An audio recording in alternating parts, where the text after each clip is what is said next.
സമയം രാത്രി 12 മണി. എനിക്ക് ഈ സമയത്താണ് ഗൈസ് വിശക്കാറുള്ളത്. അപ്പം നിങ്ങൾ പറയും സ്ക്രോൾ ചെയ്തിരുന്നോണ്ടാ വിശക്കണേ. അല്ല ഗൈസ്, ഞാൻ പഠിക്കുകയായിരുന്നു. ഇനി ഞാൻ നിങ്ങളെ മാഗി ഉണ്ടാക്കാൻ പഠിപ്പിക്കാം.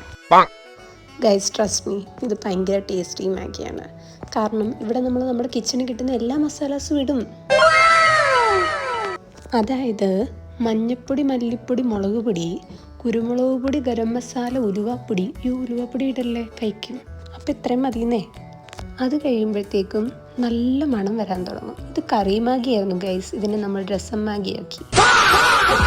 രസം മാഗിയാണ് എന്താ വിശപ്പ് മാറിപ്പോരെ. അപ്പം നമുക്കൊരു പാനിലേക്ക് കുറച്ച് എണ്ണ ഒഴിച്ച് അതിനകത്തേക്ക് ഒരു എഗ്ഗ് നമുക്ക് പൊട്ടിച്ചിടാം. അതിനകത്തോട്ട് കുറച്ച് ചില്ലി ഞാൻ ആഡ് ചെയ്യുന്നുണ്ട്, ഉപ്പ്, പെപ്പർ. ഇത്രയും മതി.